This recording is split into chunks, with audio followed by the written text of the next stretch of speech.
നമസ്കാരം. News on middle ഈസ്റ്റിലേക്ക് സ്വാഗതം. പ്രധാന വാർത്തകൾ. ഈജിപ്ഷ്യൻ വിഷൻ പ്രസിഡന്റ് സ്ഥാനാർത്ഥി സിസിക്ക് അനുകൂലമായി പ്രകടനം നടത്തിയ ഈജിപ്തുകളെ കുവൈത്ത് നാടുകടത്തിയേക്കും. നടപടി നിയമവിരുദ്ധമായി സംഘം ചേർന്നെന്ന കുറ്റം ചുമത്തി. തീരുമാനം പുനഃപരിശോധിക്കണമെന്ന് ഈജിപ്ത്. യുവജനങ്ങളിൽ അക്രമവാസനയുണ്ടാക്കുന്ന സിനിമകൾക്കും വീഡിയോ ഗെയിമുകൾക്കും കുവൈത്ത് നിയന്ത്രണം ഏർപ്പെടുത്തുന്നു. വീഡിയോകൾ പരിശോധിക്കാൻ വാണിജ്യ വ്യവസായ മന്ത്രാലയത്തിനും മുനിസിപ്പാലിറ്റിക്കും ചുമതല. തെരഞ്ഞെടുപ്പ് തോൽവിയുടെ ഉത്തരവാദിത്തം ഏറ്റെടുക്കുന്നുവെന്ന് കോൺഗ്രസ് പ്രവർത്തക സമിതിയിൽ മൻമോഹൻ സിംഗ്. തന്നിൽ ഏർപ്പെടുത്തിയ പ്രതീക്ഷ നിറവേറ്റാനായില്ലെന്ന് രാഹുൽ ഗാന്ധി. സോണിയും രാഹുലും രാജിവെക്കേണ്ടതില്ലെന്ന് കോൺഗ്രസ്. ബീഹാറിൽ ജിതൻ റാം മഞ്ചി മുഖ്യമന്ത്രിയാകും. പേര് നിർദ്ദേശിച്ചത് നിതീഷ് കുമാർ. നിതീഷ് ഗവർണറെ കണ്ടു. രാജി തീരുമാനം വൈകാരികമായിരുന്നില്ലെന്ന് നിതീഷ് കുമാർ. സംസ്ഥാനത്ത് കോൺഗ്രസിന് മെച്ചപ്പെട്ട പ്രകടനം കാഴ്ചവെക്കാനായത് ഇടതുമുന്നണിയുടെ പിടിപ്പേട് കൊണ്ടെന്ന് CPI. പിണറായിയുടെ പരനാറി പ്രയോഗം എല്ലാ മണ്ഡലങ്ങളിലും ചർച്ചയായെന്നും CPI സംസ്ഥാന സെക്രട്ടേറിയറ്റ്. ഒരു വാക്കല്ല തോൽവിക്ക് കാരണമായതെന്ന് Kodiyeri Balakrishnan. MA baby MLA സ്ഥാനം രാജിവെക്കേണ്ടതില്ലെന്നും കോടിയേരി. വിശദമായ വാർത്തകളിലേക്ക്. കുവൈത്തിൽ അൽ-സിസി അനുകൂല പ്രകടനം നടത്തിയ ഈജിപ്ത് സ്വദേശികളെ നാട് കടത്തിയേക്കും. നിയമവിരുദ്ധമായി സംഘം ചേർന്നതിന്റെ പേരിലാണ് 15 ഈജിപ്ത് പൗരന്മാരെ കുവൈത്ത് ആഭ്യന്തര മന്ത്രാലയം നാടുകടത്താൻ ഒരുങ്ങുന്നത്. നടപടി പുനഃപരിശോധിക്കണമെന്നാവശ്യപ്പെട്ട് ഈജിപ്ത് എംബസി വിദേശകാര്യ മന്ത്രാലയത്തെ സമീപിച്ചതായും പ്രാദേശിക പത്രം റിപ്പോർട്ട് ചെയ്തു. പ്രസിഡന്റ് തെരഞ്ഞെടുപ്പിന്റെ ഭാഗമായി കുവൈത്തിലെ ഈജിപ്ത് എംബസിയിൽ വോട്ട് രേഖപ്പെടുത്താനെത്തിയവരാണ് സിസി അനുകൂല പ്രകടനം നടത്തിയത്. വെള്ളിയാഴ്ച വൈകിട്ടായിരുന്നു സംഭവം. പ്രസിഡന്റ് സ്ഥാനത്തേക്ക് മത്സരിക്കുന്ന പട്ടാള മേധാവി അബ്ദുൽ ഫത്താഹ് അൽ സിസിയുടെ ചിത്രങ്ങളും പ്ലക്കാർഡുകളും ഏന്തിയെത്തിയ പ്രകടനക്കാർ നഗരത്തിൽ ഏറെ നേരം ഗതാഗത തടസ്സമുണ്ടാക്കുകയും ചെയ്തിരുന്നു. പോലീസുകാർ പിരിഞ്ഞുപോകാൻ ആവശ്യപ്പെട്ടിട്ടും അനുസരിക്കാതെ വാഹനത്തിന് മുകളിൽ കയറിയും മറ്റും മുദ്രാവാക്യങ്ങൾ വിളിച്ച പ്രകടനക്കാരെ കൂടുതൽ പോലീസ് എത്തി അറസ്റ്റ് ചെയ്തു നീക്കുകയായിരുന്നു. പ്രകടനത്തിന് നേതൃത്വം നൽകിയ 15 പേർക്കെതിരെ ക്രിമിനൽ നിയമപ്രകാരം കേസെടുത്ത പോലീസ് ഇവരെ നാടുകടത്താനൊരുങ്ങുന്നതായി പ്രാദേശിക മാധ്യമങ്ങൾ റിപ്പോർട്ട് ചെയ്തു.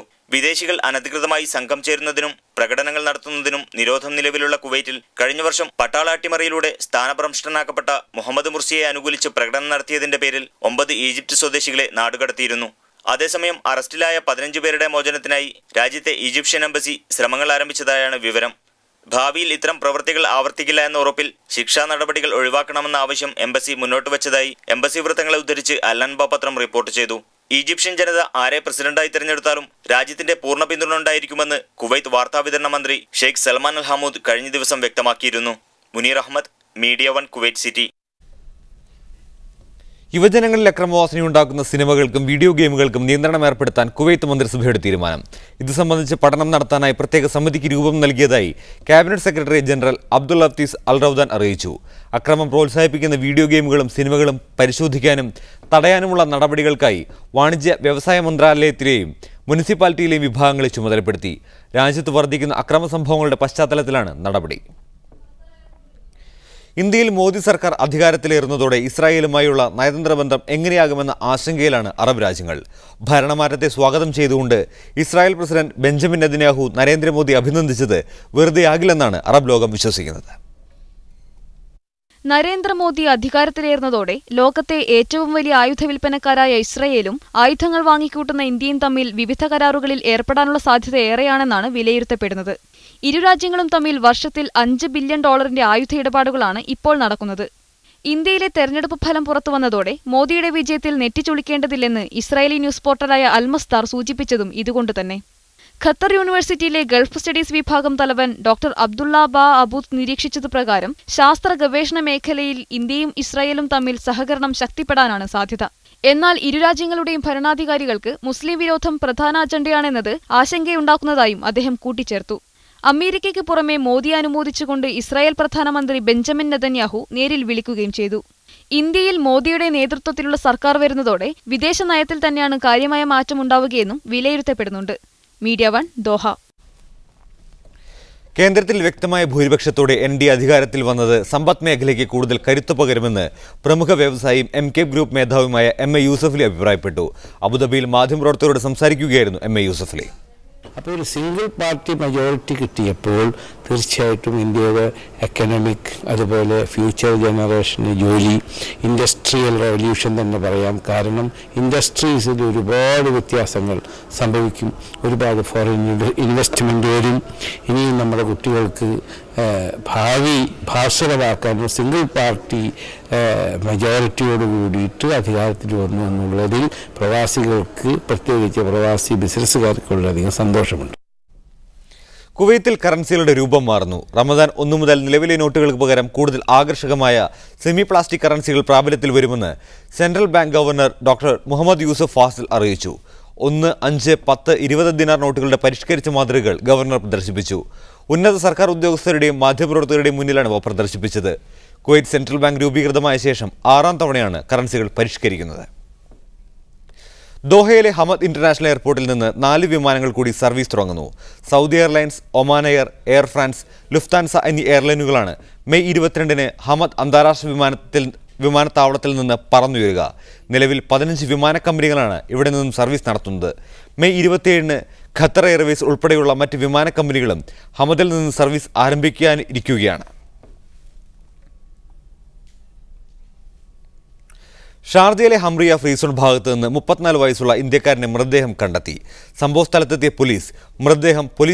മൃതദേഹം ഫോറൻസിക് ലാബിലേക്ക് മാറ്റി. ഇയാൾ ഏത് സംസ്ഥാനത്തു നിന്നുള്ള ആളാണെന്ന് തിരിച്ചറിഞ്ഞിട്ടില്ല. രൂപയുടെ മൂല്യത്തിലുണ്ടായ വർധന താൽക്കാലികമാണെന്നും പ്രവാസികൾ ആശങ്കപ്പെടേണ്ടതില്ലെന്നും സാമ്പത്തിക വിദഗ്ധർ. ഇന്ത്യയിൽ പുതിയ സർക്കാർ വന്ന സാഹചര്യത്തിലുണ്ടായ വൈകാരിക ചലനമാണ് മൂല്യവർധനയ്ക്ക് പിന്നിലെന്നും വിദഗ്ധർ വിലയിരുത്തുന്നു. ഇന്ത്യയിൽ മോഡിയുടെ നേതൃത്വത്തിലുള്ള പുതിയ സർക്കാർ തിരഞ്ഞെടുക്കപ്പെട്ടതോടെ സാമ്പത്തിക മേഖലയിലുണ്ടായ വൈകാരിക ചലനമാണ് രൂപയുടെ മൂല്യം വർദ്ധിപ്പിച്ചതെന്ന് വിദഗ്ധർ അഭിപ്രായപ്പെടുന്നു. രൂപയുടെ മൂല്യം വർദ്ധിച്ചതോടെ പ്രവാസികൾക്ക് ഗൾഫ് കറൻസിക്ക് ലഭിച്ചിരുന്ന വിനിമയ മൂല്യം കുറഞ്ഞിരുന്നു. 16.5 വരെ വിനിമയ മൂല്യം ലഭിച്ചിരുന്ന UAE ദിർഹത്തിന് 15.5 ആയി കുറഞ്ഞു. രൂപയുടെ മൂല്യം വർദ്ധിക്കുകയാണെങ്കിൽ ഇത് വീണ്ടും 14-ലേക്കും 13-ലേക്കും ഇടിയുമോ എന്നായിരുന്നു പ്രവാസികളുടെ ആശങ്ക. എന്നാൽ രൂപയുടെ മൂല്യത്തിലുള്ള വർധന താൽക്കാലികമാണെന്നും പ്രവാസികൾ ആശങ്കപ്പെടേണ്ടതില്ലെന്നും സാമ്പത്തിക വിദഗ്ധർ അഭിപ്രായപ്പെടുന്നു. ഇലക്ഷൻ റിസൾട്ട് വന്ന ഉടനെ ഉണ്ടായിട്ടുള്ള സെന്റിമെന്റൽ കൊണ്ട് മാത്രമായിരുന്നു രൂപയുടെ മൂല്യത്തിൽ വർധന ഉണ്ടായത്. മൂല്യത്തിൽ വർധന ഉണ്ടായതിന് ഒരു കാരണം വിദേശ നിക്ഷേപ സ്ഥാപനങ്ങൾ വൻതോതിൽ ഇന്ത്യയിലേക്ക് ഇപ്പോൾ തന്നെ നിക്ഷേപിച്ചു. കൂടുതൽ നിക്ഷേപം വരുമെന്നുള്ള പ്രതീക്ഷയിലായിരുന്നു രൂപ ശക്തമായത്. ഇന്ന് രാവിലെയും യഥാർത്ഥത്തിൽ ആ ഉയർച്ച തുടർന്നെങ്കിൽ തന്നെ ഇന്ന് 30 പൈസ മാത്രമാണ് ഉയർന്നിട്ടുള്ളത്. പക്ഷേ യഥാർത്ഥം നോക്കുകയാണെങ്കിൽ ഇന്ത്യൻ ഇക്കോണമിയിലെ ഫണ്ടമെന്റലി മാറ്റങ്ങളൊന്നും വന്നിട്ടില്ല. പുതിയ സർക്കാരിന്റെ സാമ്പത്തിക നയങ്ങൾ ഭാവിയിൽ രൂപയുടെ മൂല്യത്തിൽ മാറ്റം വരുത്തിയേക്കാം. എന്നാൽ മൺസൂൺ കാലാവസ്ഥയിലുണ്ടാകുന്ന മാറ്റം ഇന്ത്യൻ രൂപയുടെ മൂല്യം കുറയ്ക്കാൻ കാരണമാവുമെന്നും വിദഗ്ധർ നിരീക്ഷിക്കുന്നു. മൺസൂൺ യഥാർത്ഥത്തിൽ ഇപ്പോൾ പറയുന്നത് ആവറേജ് ആയിരിക്കും എന്നാണ്. ആവറേജ് മൺസൂൺ അല്ലെങ്കിൽ പക്ഷേ ബിലോ ആവറേജ് മൺസൂൺ ആണെങ്കിൽ, പ്രത്യേകിച്ചും എൽനിനോ ഇഫക്റ്റ് കാരണം അങ്ങനെ ആണെന്നുണ്ടെന്നുണ്ടെങ്കിൽ ഫുഡ് ഇൻഫ്ലേഷൻ വർദ്ധിക്കും. ഫുഡ് ഇൻഫ്ലേഷൻ വർദ്ധിക്കുമ്പോൾ സ്വാഭാവികമായിട്ടും പണപ്പെരുപ്പം വർദ്ധിക്കും. പണപ്പെരുപ്പം വർദ്ധിക്കുമ്പോൾ രൂപയുടെ മൂല്യത്തിൽ സ്വാഭാവികമായ കുറവുണ്ടാകും. അപ്പോൾ യഥാർത്ഥത്തിൽ ഈ കറൻസി റേറ്റിലുള്ളതായ വ്യത്യാസം അന്നേരം നമുക്ക് കൂടുതലായിട്ട് അനുഭവപ്പെടുകയും ചെയ്യും. സമീപഭാവിയിൽ രൂപയുടെ മൂല്യത്തിൽ വൻതോതിലുള്ള വളർച്ച രേഖപ്പെടുത്തില്ലെന്നാണ് വിദഗ്ധർ നൽകുന്ന സൂചന. Haris Arikkulam, media 1, Dubai. തെരഞ്ഞെടുപ്പാനന്തര ഇന്ത്യ ആകുലതകളും പ്രതീക്ഷകളും എന്ന വിഷയത്തിൽ ഖത്തറിലെ ഫ്രണ്ട്സ് കൾച്ചറൽ സെന്റർ ചർച്ചാവേദിയുടെ ആഭിമുഖ്യത്തിൽ ചർച്ചാ സദസ്സ് സംഘടിപ്പിക്കുന്നു. മെയ് 22 വ്യാഴാഴ്ച വൈകിട്ട് 7:45 FCC ഓഡിറ്റോറിയത്തിലാണ് പരിപാടി.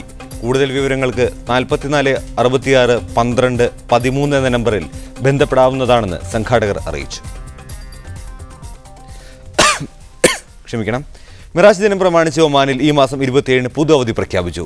സർക്കാർ ഓഫീസുകൾക്കും സ്വകാര്യ സ്ഥാപനങ്ങളിലെ ജീവനക്കാർക്കും അവധി ബാധകമാണെന്ന് ദിവാൻ ഓഫ് റോയൽ കോർട്ട് അറിയിച്ചു.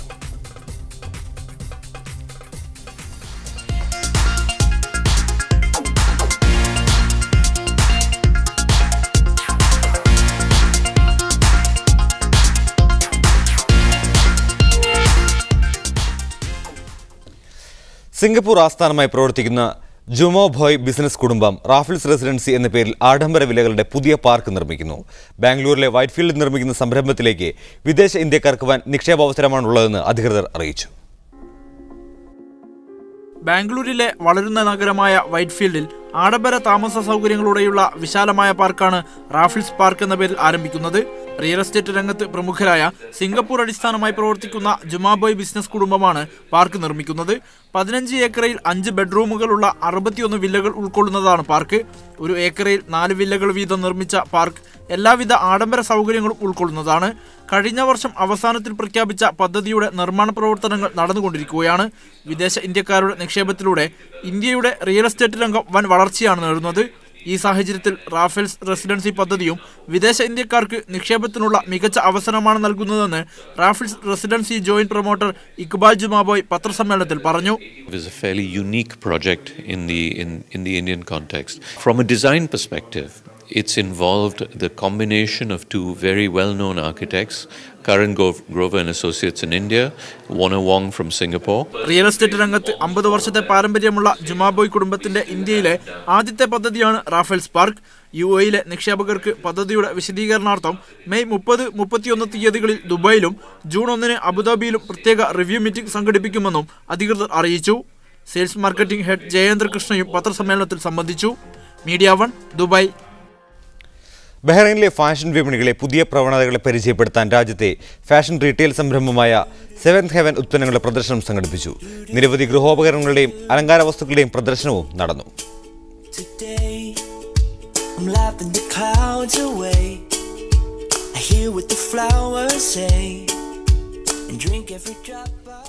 ബഹ്റൈൻ തൊഴിൽ സാഹചര്യങ്ങൾ സൃഷ്ടിക്കുന്നതിന് പ്രത്യേക ഊന്നൽ നൽകാൻ മന്ത്രിസഭാ തീരുമാനം. തൊഴിൽ മേഖലയുമായി ബന്ധപ്പെട്ട് അന്താരാഷ്ട്ര തലത്തിൽ നടക്കുന്ന നടപടികളും യോഗത്തിൽ ചർച്ചയായി. തൊഴിലാളികളുടെ ഉത്പാദനക്ഷമത വർദ്ധിപ്പിക്കുന്നതിനും തൊഴിൽ സുരക്ഷ ഉറപ്പാക്കുന്നതിനും നടപടികൾ സ്വീകരിക്കാനും തീരുമാനമായി. തുടർ നടപടികൾക്കായി തൊഴിൽ മന്ത്രിയെ ചുമതലപ്പെടുത്തി. റിയാദ് ഇന്ത്യൻ ഇസ്ലാഹി സെന്ററിന്റെ കീഴിൽ പ്രവർത്തിക്കുന്ന ലേൺ ദി ഖുർആൻ 14ാം വാർഷികത്തോടനുബന്ധിച്ച് ദേശീയ സംഗമം സംഘടിപ്പിക്കുമെന്ന് ഭാരവാഹികൾ വാർത്താസമ്മേളനത്തിൽ അറിയിച്ചു. ഈ മാസം 23-ന് റിയാദ് മലസിലെ ഗോൾഡൻ പാസിൽ നടക്കുന്ന സംഗമത്തിൽ സൗദിയുടെ വിവിധ മേഖലകളിൽ നിന്നുള്ള പഠിതാക്കൾ പങ്കെടുക്കും. രാവിലെ 9 മണിക്ക് ആരംഭിക്കുന്ന സംഗമത്തിൽ ഇസ്ലാമിക് സ്റ്റുഡന്റ് മീറ്റ്, വനിതാ സംഗമം, പ്രതിനിധി സംഗമം, കുടുംബ സംഗമം തുടങ്ങി വിവിധ സെഷനുകളിൽ സൗദിയിലെയും കേരളത്തിലെയും നിരവധി പണ്ഡിതന്മാർ പങ്കെടുക്കും. സമ്മാന സമ്മേളനത്തിൽ ലേൺ ദി ഖുർആൻ ഫൈനൽ പരീക്ഷയിലെ ഉന്നത വിജയികളെ ആദരിക്കുമെന്നും ഭാരവാഹികളായ കെ ജലാൽ, അബ്ദുൾ റസാഖ് സ്വാലഹി തുടങ്ങിയവർ വാർത്താസമ്മേളനത്തിൽ അറിയിച്ചു. കുവൈത്തിൽ സംഘടിപ്പിച്ച 3ാമത് Blessin George memorial international volleyball tournament സമാപിച്ചു. 5 സെറ്റ് നീണ്ടുനിന്ന ആവേശകരമായ ഫൈനൽ മത്സരത്തിൽ ഇന്ത്യൻ ക്യാപ്റ്റൻ ഉഗ്രപാണ്ഡ്യൻ ഉൾപ്പെടെ ദേശീയ താരങ്ങൾ അണിനിരന്ന അക്മെ ടീം കുവൈത്ത് ദേശീയ താരങ്ങളടങ്ങിയ കാസ്മിയെ പരാജയപ്പെടുത്തി ജേതാക്കളായി. നിരവധി തവണ ഇന്ത്യൻ ജേഴ്സി അണിഞ്ഞ ടോം ജോസഫ്, കിഷോർ കുമാർ, വിപിൻ ജോർജ് തുടങ്ങിയ താരങ്ങൾ അണിനിരുന്ന സെമിയിൽ റിഗായ് സ്പോർട്സ് ക്ലബിനെ പരാജയപ്പെടുത്തി അക്മെ കലാശക്കളിക്ക് യോഗ്യത നേടിയപ്പോൾ അമാലിയ ട്രാവൻകൂർ വോളി ക്ലബിനെ തോൽപ്പിച്ചാണ് കാസ്മ ഫൈനലിലെത്തിയത്. ലൂസേഴ്സ് ഫൈനലിൽ റിഗായ് സ്പോർട്സ് ക്ലബ് വിജയിച്ചു. കുവൈറ്റ് വോളിബോൾ അസോസിയേഷന്റെ സഹകരണത്തോടെ സംഘടിപ്പിച്ച ടൂർണമെന്റിലെ മികച്ച സെറ്ററായി വിപിൻ ജോർജ്, ഫൈനലിലെ മികച്ച കളിക്കാരനായി ഇന്ത്യൻ ദേശീയ താരം പ്രഭാകർ എന്നിവർ തെരഞ്ഞെടുക്കപ്പെട്ടു. ഫഹാഹിൽ സ്പോർട്സ് ക്ലബ് ഇൻഡോർ സ്റ്റേഡിയത്തിൽ അരങ്ങേറിയ ടൂർണമെന്റിൽ 3 ഇന്ത്യൻ ടീമുകളും കുവൈറ്റ്, സൗദി അറേബ്യ, റുമാനിയ എന്നീ രാജ്യങ്ങളടങ്ങിയ 3 ടീമുകളുമാണ് മത്സരിച്ചത്. വിജയികൾക്കുള്ള ട്രോഫിയും കാഷ് അവാർഡും Kuwait volleyball federation president Waleed Ayman, secretary Ahmed Al ഇൻസി, Indian embassy deputy chief of mission Subhashish Goldar എന്നിവർ സമ്മാനിച്ചു. Media 1 Kuwait city.